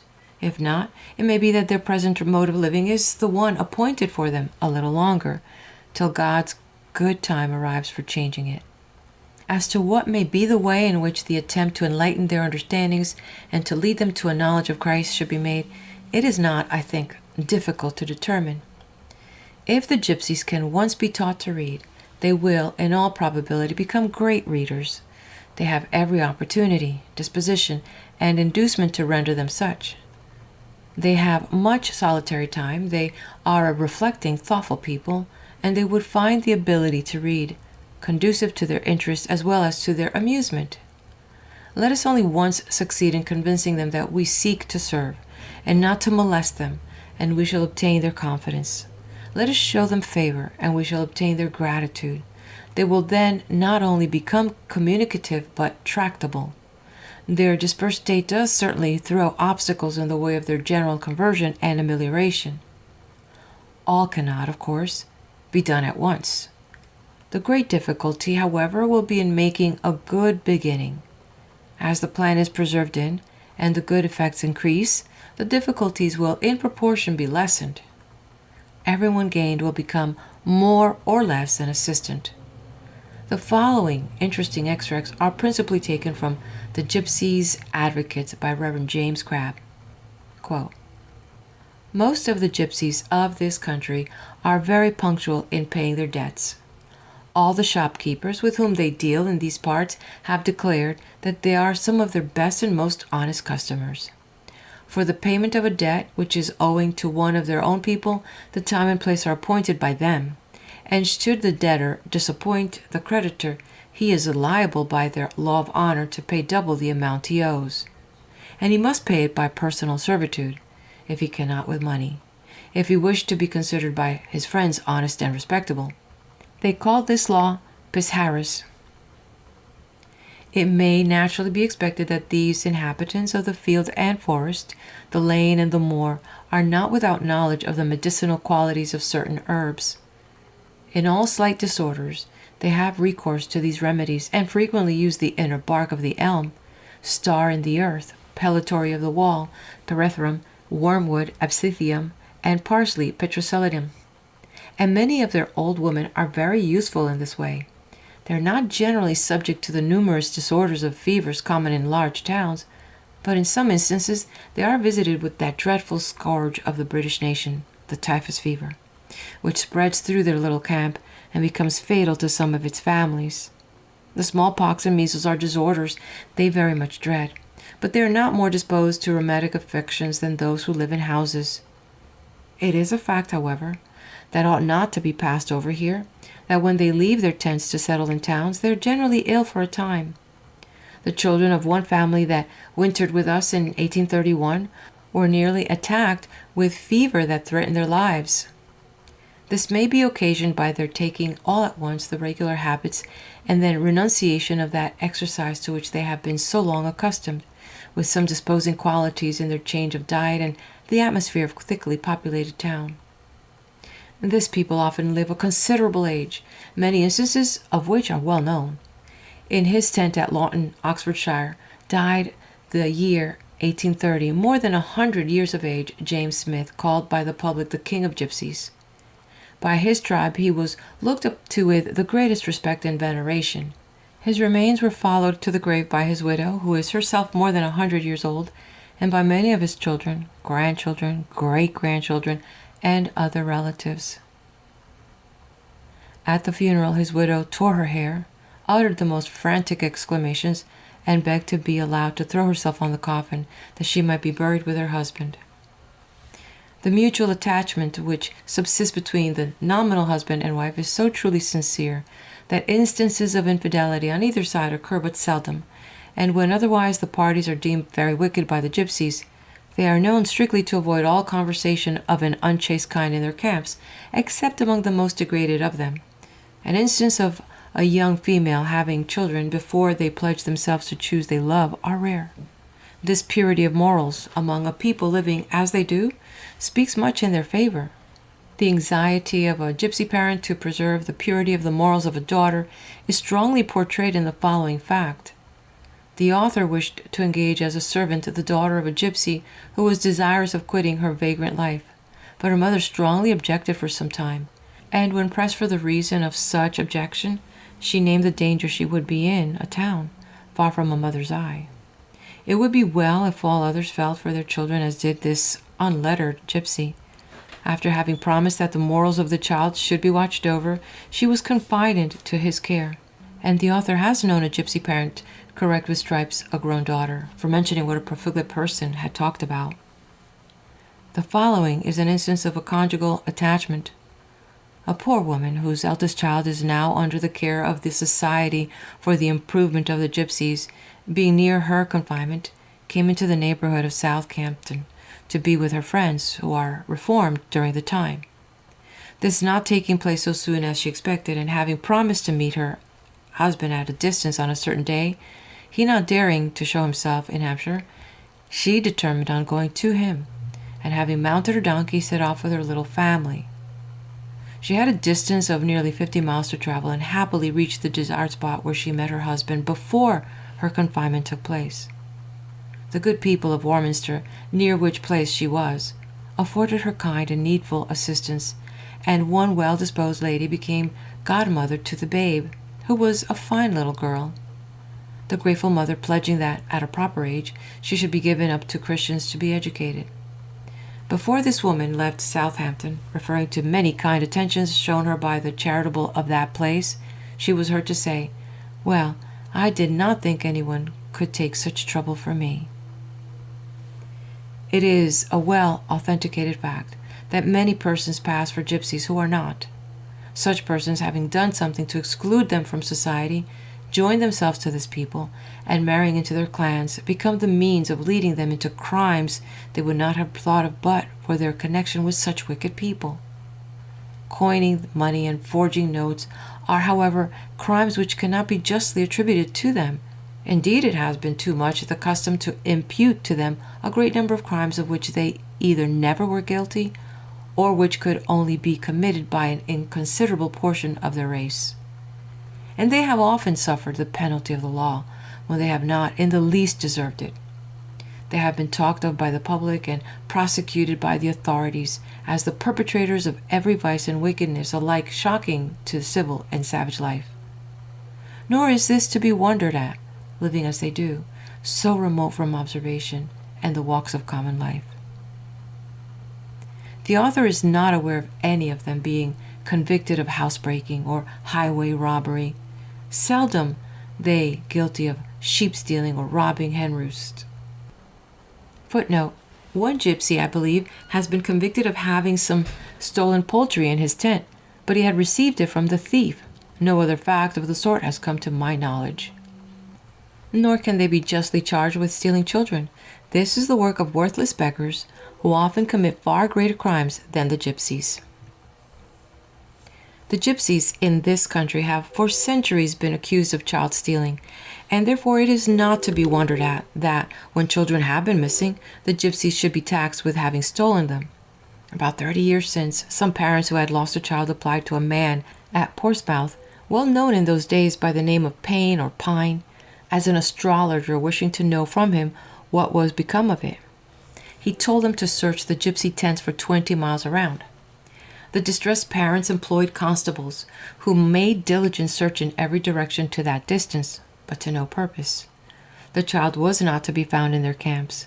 It was, however, soon afterwards discovered, drowned in one of its father's pits, who was a tanner.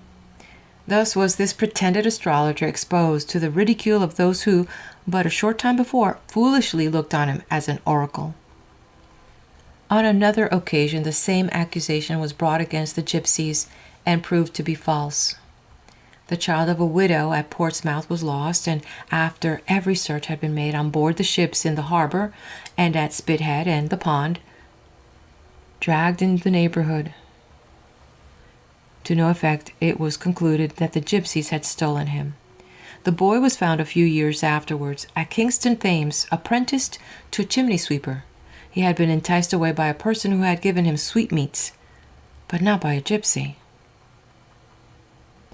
The following anecdote will prove the frequent oppression of this people. Not many years since, a collector of taxes in a country town said he had been robbed of £50 by a gypsy, and being soon afterwards at Blandford in Dorsetshire, he fixed on a female gypsy as the person who robbed him in company with 2 others, and said she was in man's clothes at the time. They were taken up and kept in custody for some days, and had not a farmer voluntarily come forward and proved they were many miles distant when the robbery was said to be perpetrated, they would have been tried for their lives and probably hanged. The woman was the wife of William Stanley, who was in custody with her, who now reads the scriptures in the gypsy tents near Southampton. Their wicked accuser was afterwards convicted of a crime for which he was condemned to die, when he confessed that he had not been robbed at the time referred to, but had himself spent the whole of the sum in question. Another gypsy, of the name of Stanley, was lately indicted at Winchester for a housebreaking, and had not his friends at great expense proved an alibi, it is likely he might have been executed. And in this way they have been suspected and persecuted ever since the days of Henry VIII. They have been hunted, their property has been taken from them, themselves have been frequently imprisoned, and in many cases their lives taken, or, which to many of them is much worse, they have been transported to another part of the world, forever divided from their families and friends.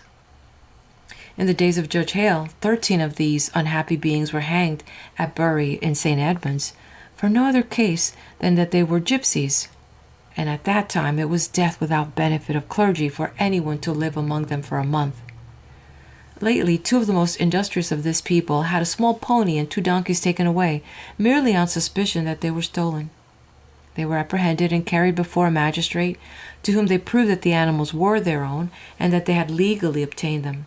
The cattle were then pounded for trespassing on the common, and if their oppressed owners had not had money to defray the expenses, one of the animals must have been sold for that purpose.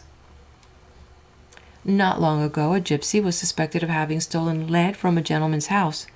His cart was searched, but no lead being found in his possession, he was imprisoned for 3 months for living under the hedges of a vagrant, and his horse, which was worth £13, was sold to meet the demands of the constables. And another gypsy, who had 2 horses in his possession, was suspected of having stolen them, but he proved that they were his property by purchase. He was committed for 3 months as a vagrant, and one of his horses was sold to defray the expenses of his apprehension, examination, etc. The author has just heard that a poor, aged, industrious woman, with whom he was long been acquainted, has had her donkey taken from her, and that a man with 4 witnesses swore that it was his property. The poor woman told a simple, artless tale to the magistrate, and was not fully committed. She was allowed 2 days to bring forward the person of whom she bought it, Conscious of her innocence, she was willing to risk a prison if she could not recover her donkey and establish her character. After a great deal of trouble and expense in dispatching messengers to bring forward her witnesses, she succeeded in obtaining them. They had no sooner made their appearance than the accuser and his witness fled and left the donkey to the right owner, the poor accused and injured woman. It cannot be expected that oppression will never reform this people or cure them of their wandering habits. Far more likely is it to confirm them in their vagrant propensities. And as their numbers do not decrease, oppression will only render them the dread of one part of their fellow creatures, while it will make them the objects of scorn and obloquy to others. If they were driven to settle in towns and could not, generally speaking, obtain employment, it might soon become necessary to remove all their children to their own parishes, a measure not only very unhappy in itself, but one to which the Gypsies would never submit. Sooner would they die than suffer their children to go to the parish workhouse at a distance from them.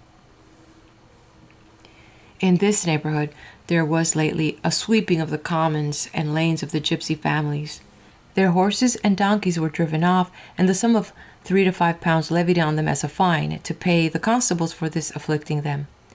In one tent during this distressing affair, there was found an unburied child that had been scalded to death, its parents not having money to defray the expenses of its interment.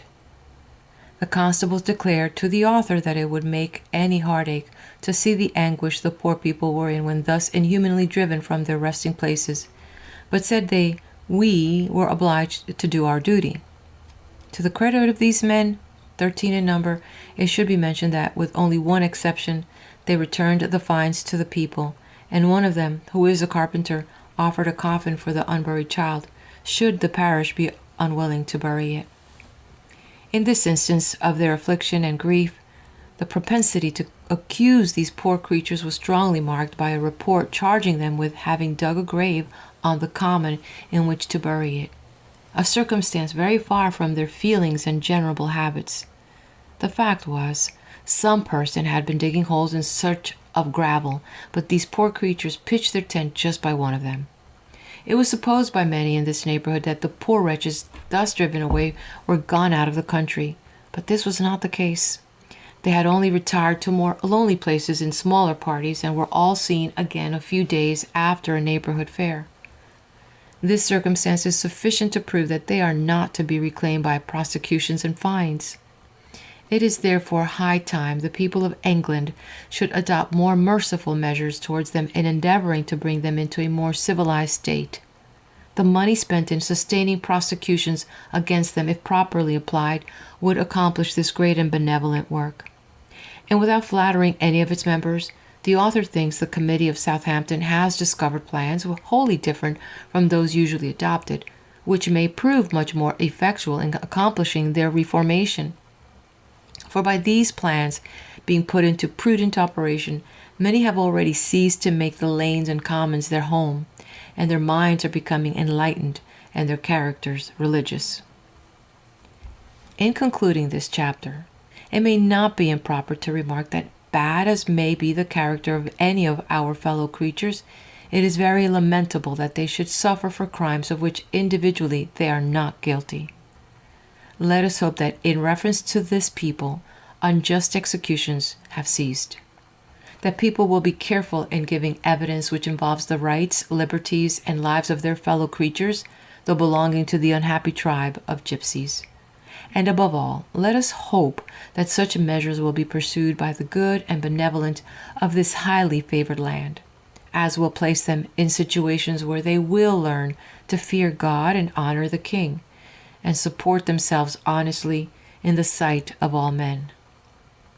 In March 1827, during the Lent Assizes, the author was in Winchester, and wishing to speak with the sheriff's chaplain, he went to the court for that purpose. He happened to enter just as the judge was passing sentence of death on 2 unhappy men. To one he held out the hope of mercy, but the other, a poor gypsy who was convicted of horse stealing, he said no hope could be given. The young man, for he was but a youth, immediately fell on his knees, and with uplifted hands and eyes, apparently unconscious of any person being present but the judge and himself, addressed him as follows: "O my lord, save my life." The judge replied, "No, you can have no mercy in this world. I and my brother judges have come to the determination to execute horse dealers, especially gypsies, because of the increase of the crime." The suppliant, still on his knees, entreated, "Do, my lord judge, save my life. Do for God's sake, for my wife's sake, for my baby's sake." "No," replied the judge, "I cannot. You should have thought of your wife and children before." He then ordered him to be taken away, and the poor fellow was dragged from his earthly judge while on his knees. It is hoped, as a penitent sinner, he obtained the more needful mercy of God through the abounding grace of Christ. After this scene, the author could not remain in court. As he returned, he found the mournful intelligence had been communicated to some gypsies who had been waiting without, anxious to learn the fate of their companion. They seemed distracted. On the outside of the court, seated on the ground, appeared an old woman and a very young one, and with them 2 children, the elder 3 years and the other an infant about 14 days old. The former sat by its mother's side, alike unconscious of her bitter agonies and of her father's despair. The old woman held the infant tenderly in her arms and endeavored to comfort its weeping mother, soon to be a widow under circumstances the most melancholy. "My dear, don't cry," said she. "Remember, you have this dear little boy."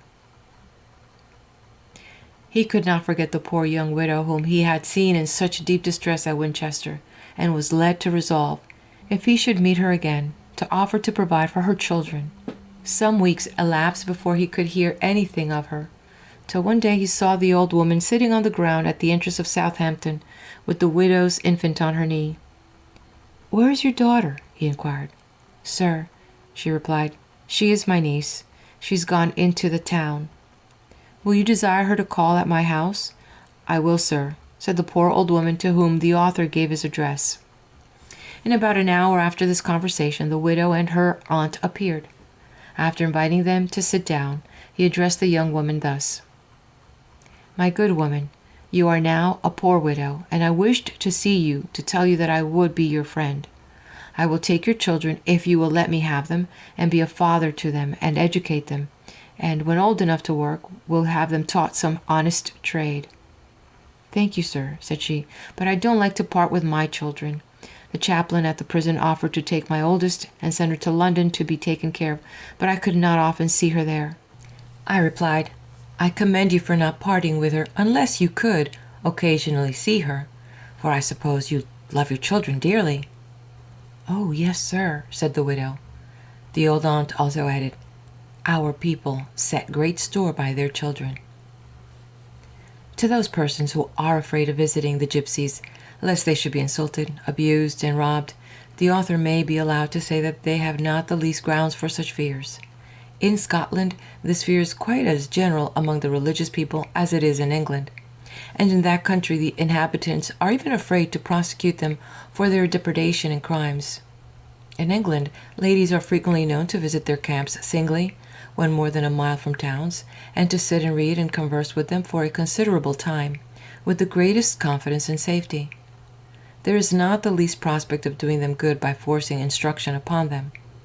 About the year 1748, the Empress Teresa attempted the improvement of the gypsies in Germany by taking away by force all their children of a certain age, in order to educate and protect them.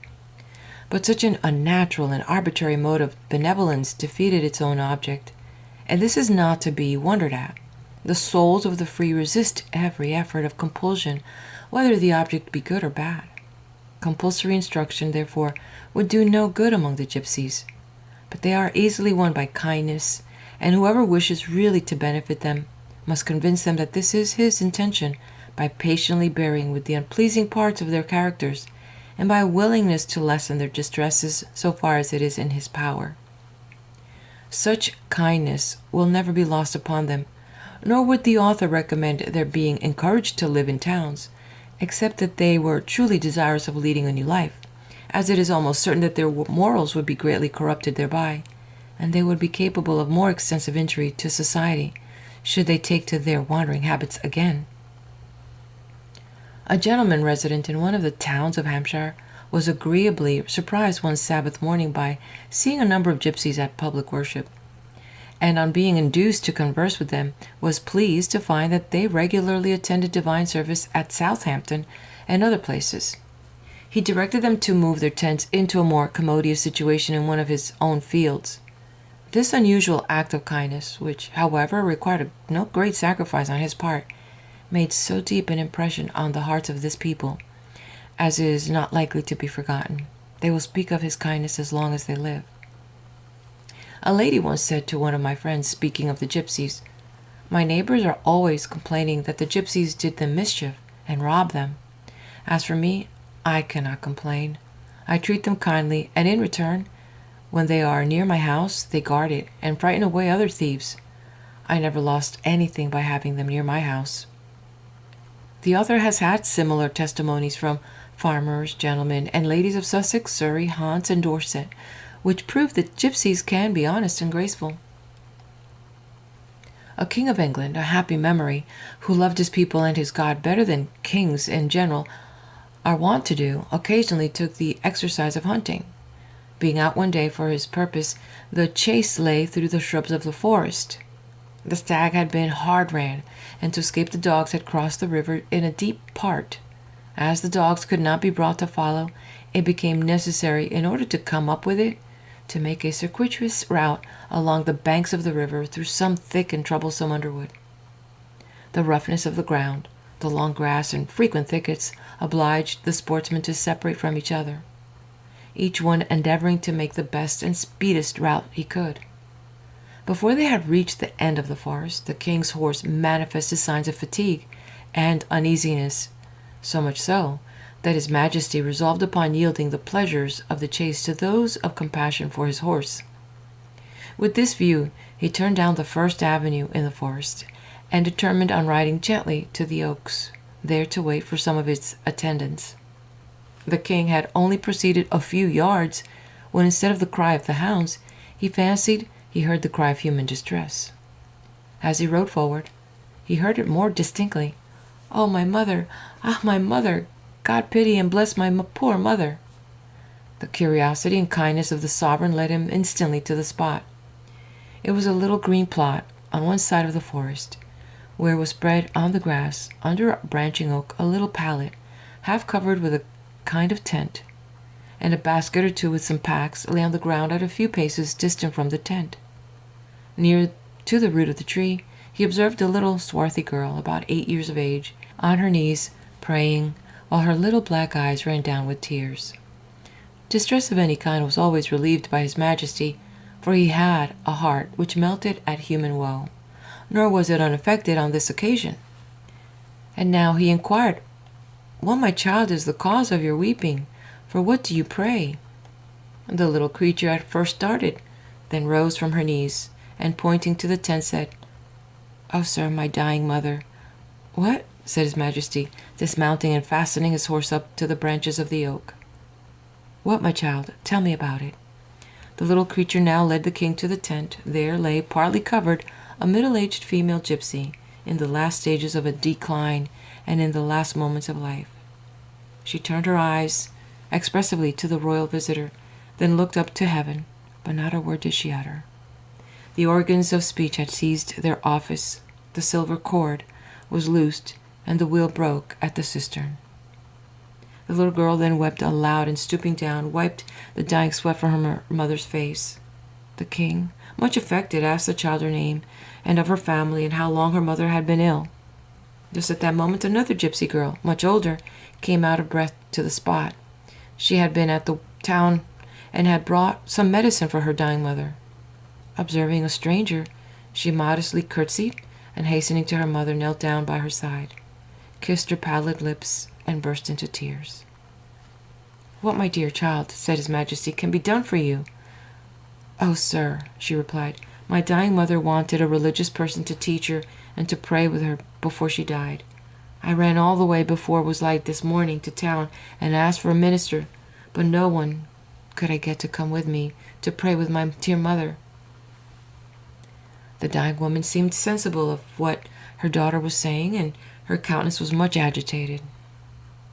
The air was again rent with the cries of the distressed daughters. The king, full of kindness, instantly endeavored to comfort them.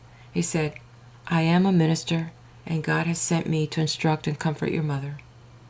He then sat down on a pack by the side of the pallet, and taking the hand of the dying gypsy, discoursed on the demerit of sin and the nature of redemption.